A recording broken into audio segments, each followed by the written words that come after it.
श्री गणेशाय नमः। श्री गुरुवे नमः। समस्त ज्योतिष प्रेमी सज्जनों का मैं अपने YouTube channel doctor Ramesh Chandra Joshi में हार्दिक अभिनंदन और स्वागत करता हूं। पंचांग परिचय भाग 10 में विगत वीडियो में आपने जाना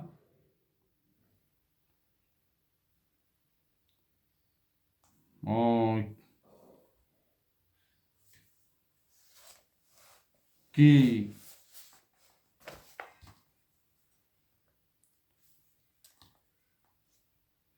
दिनमान, सूर्योदय, सूर्यास्त और तारीखों के बारे में, गते, तारीख, भाती।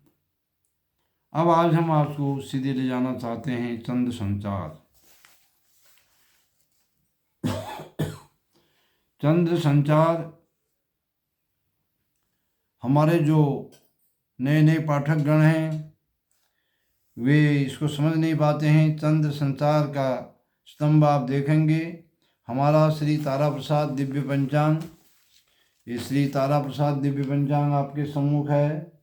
संवत 2081, एक राष्ट्र एक पर्व रहस्य विशेषांक के रूप में प्रकाशित किया गया है। इसका पृष्ठ संख्या आप देखेंगे, पृष्ठ संख्या 31, जहाँ से चैत्र शुक्ल पक्ष प्रारंभ हो रहा है। इसके पहले दिन जो चीज़ें दिखाई गई हैं वो मैं आपको यहाँ बताने जा रहा हूँ। जो हमारा ज्योतिष प्रवाह का, ज्योतिष प्रचार प्रसार का, ग्रह ग्रह ज्योतिषम जने जने ज्योतिषम का यह कार्यक्रम है, यह कोई विद्वानों के लिए, ज्योतिष के पारंगत विद्वानों के लिए, जो पंचांग के जानकार हैं उन लोगों के लिए नहीं है। ये ज्योतिष के जो सामान्य हमारे पाठक हैं, जो पंचांग को समझ नहीं पाते हैं, उन तक इस ज्ञान को पहुंचाने के लिए हमने ये कार्यक्रम यहाँ रखा है। भारतीय स्टैंडर्ड टाइम और चंद्र संचार वाले कॉलम में आप आ जाएंगे तो इसमें 3 कॉलम बने हुए हैं। ये भारतीय स्टैंडर्ड टाइम में है, ध्यान रखें। कुछ लोग इसे घड़ी पला समझ लेते हैं, लेकिन ये घड़ी पला नहीं है, ये भारतीय स्टैंडर्ड टाइम में है। घड़ी पला का जो विचार है, जो घटी पला की प्रथा परंपरा है, उसको हमने यहाँ से हटा दिया है, क्योंकि घटी पला में केवल एक स्थान विशेष के लिए, जहाँ का पंचांग है वहाँ के लिए ही चंद्र संचार होगा। चंद्रमा का राशि में प्रवेश, चंद्र संचार का तात्पर्य है चंद्रमा का जो राशि वहाँ लिखी गई है, जो समय लिखा गया है, उस समय में प्रवेश। तो ये भारतीय स्टैंडर्ड टाइम में होने के कारण, भारतीय स्टैंडर्ड टाइम मतलब घड़ी के समय में होने के कारण, ये संपूर्ण भारतवर्ष के लिए है। इसमें 3 कॉलम है, राशि, घंटा और मिनट। अब राशि के नीचे आप देखेंगे 27 गते चैत्र, 9 अप्रैल भारतीय तारीख 20 में आप देखेंगे राशि के नीचे मेष लिखा है। मेष राशि, और घंटा के नीचे 7 लिखा है, मिनट के नीचे 32 लिखा है। इसका तात्पर्य क्या है?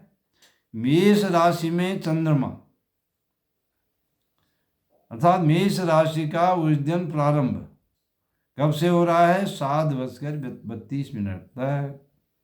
इसका तात्पर्य ये हुआ कि उस दिन 7:32 से पहले 6:59 तक मीन राशि ही है। कौन सी राशि है? मीन राशि है। तो मीन राशि उस दिन है, और 7:32 से मेष राशि का प्रारंभ हुआ है। जैसे हमने नक्षत्र में घटी, नक्षत्र, करण, योग आदि में जो समय दिया है वह है राशि, उस नक्षत्र का, तिथि का, योग का, करण का समाप्ति समय। लेकिन यहाँ चंद्र संचार में है चंद्रमा का उस राशि में प्रवेश का समय। ये बड़ी ध्यान देने योग्य बातें हैं हमारे श्रोताओं के लिए और ज्योतिष के सामान्य विद्यार्थियों के लिए। विद्वानों के लिए हमारा कार्यक्रम है ही नहीं, सामान्य विद्यार्थियों के लिए, जो ज्योतिष जानते नहीं हैं उनके लिए है, जो पंचांग के बारे में जानते नहीं हैं उनके लिए कार्यक्रम रखा गया है। 7:32 पर मेष राशि का प्रारंभ है। अब आप देखेंगे उससे नीचे की पंक्ति में 28 गते 10 अप्रैल को क्या लिखा है? मेष, और घंटा मिनट के नीचे कुछ नहीं लिखा है। अर्थात 10-28 गते चैत्र 10 अप्रैल के दिन 10 अप्रैल 2024 के दिन संपूर्ण और दिन और रात में उस दिन मेष का ही चंद्रमा रहेगा। ध्यान दें। अब तीसरा दिन आप देखिए, तीसरे दिन में 11 अप्रैल 29 गते चैत्र में 11 अप्रैल के दिन देखेंगे। 11 अप्रैल 2024 के दिन वृष राशि लिखी है और घंटा मिनट में लिखा 8:40, अर्थात वृष राशि में चंद्रमा का प्रवेश 8:40 में प्रातःकाल हो रहा है। अर्थात 8:40 से पहले मेष का ही चंद्रमा है।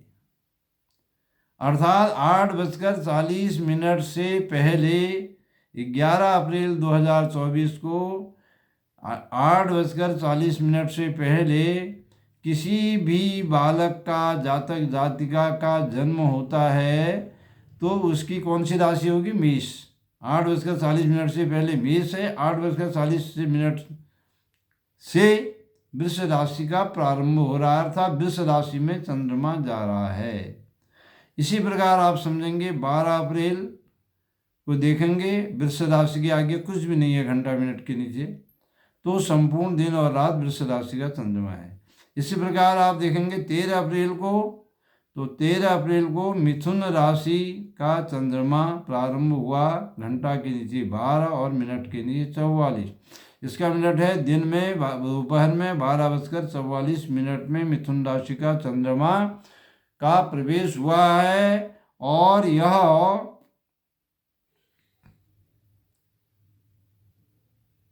मिथुन राशि का चंद्रमा 12:44 में जब प्रवेश हुआ है तो इससे पहले क्या रहेगा? वृष राशि का ही चंद्रमा रहेगा 13 अप्रैल को।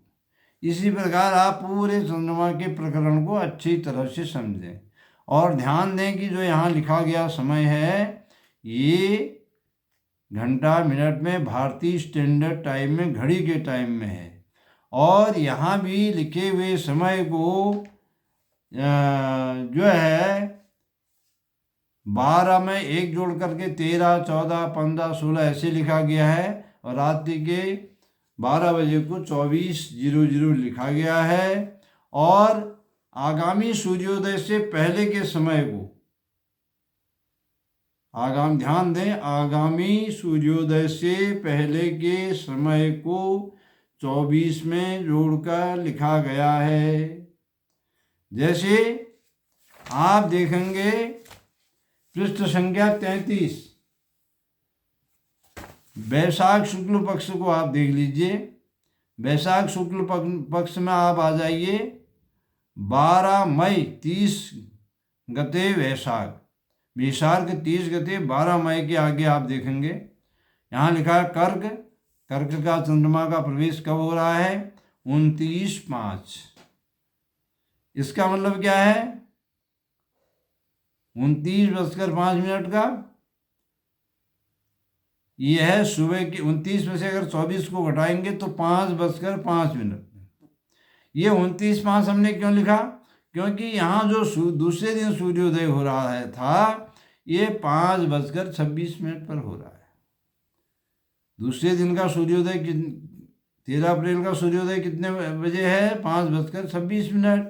तो सूर्योदय से पहले ही कर्क का चंद्रमा प्रवेश कर रहा है, तो इसलिए इसे 29/5 लिखा जाएगा, अर्थात 5:05 लिखा जाएगा। क्यों? क्योंकि ये 60 घड़ी से पहले है। 26 करीब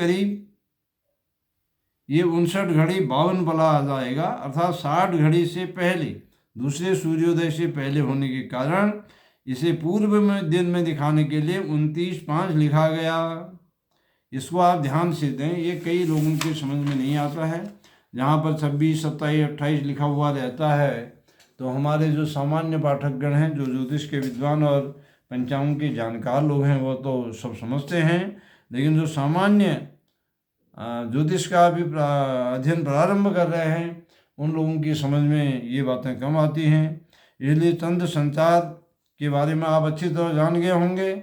इस संबंध में अगर आपका कोई भी प्रश्न होगा तो आप कमेंट बॉक्स में जाके लिखिए और हम आगे दिन आने वाले एपिसोड में इसका उत्तर आपको अवश्य देंगे। अब इसके बाद हमारा जो श्री तारा प्रसाद दिव्य पंचांग है, इसमें हमने लिखा है औदयिक सूर्य स्पष्ट।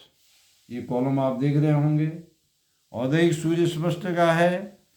औदयिक सूर्य स्पष्ट के नीचे 3 कॉलम लिखे गए हैं, राशि, अंश, कला।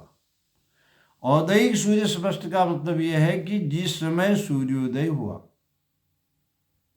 उस दिन जिस समय सूर्योदय हुआ, अर्थात 000 घटी पर, 0 घटी 0 पला 0 विपला पर सूर्य का स्पष्ट कितना था, सूर्य कितने राशि, कितने अंश, कितने कला पर था। कुछ पंचांगों में विकला भी दिया रहता, पर हमने यहाँ पर विकला के विकल्प को हटा दिया है और जहाँ विकला 30 से अधिक हो रही हैं वहाँ हमने कला में 1 जोड़ दिया है, जहाँ विकला 30 से कम है वहाँ छोड़ दिया है, क्योंकि विकला का उतना यहाँ सूक्ष्म आवश्यकता नहीं पड़ती, हमको नहीं दिखाई दे रही है। उदाहरण के लिए 9 अप्रैल को 2024 को औदयिक सूर्य स्पष्ट में आप देखेंगे। औदयिक सूर्य स्पष्ट का मतलब है सूर्योदय समय 5:58 में हो रहा है, तो 5:58 में सूर्य देव का स्पष्ट है 11 राशि, 25 अंश और 27 कला। इसका तात्पर्य क्या है कि सूर्यदेव उस दिन कुंभ राशि का पूर्ण भोग करके, कुंभ राशि का पूर्ण भोग करके मीन राशि के 25 अंश और 27 कला पर हैं उस समय, सूर्योदय के समय। और कुछ लोग लग्न साधन के लिए इसका प्रयोग करते हैं, पर हम इस लग्न साधन के लिए इसका महत्व ज़्यादा नहीं समझते, क्योंकि लग्न साधन के लिए बालक के जन्म समय के सूर्योदय स्पष्ट को लेना चाहिए। लेकिन मोटे तौर पर लोग साधारण ज्योतिषीय कार्य में लग्न निकालने के लिए इसका प्रयोग भी करते हैं, इसलिए औदयिक सूर्य स्पष्ट का भी बहुत महत्व है और ये औदयिक सूर्य स्पष्ट यहाँ होना ही चाहिए।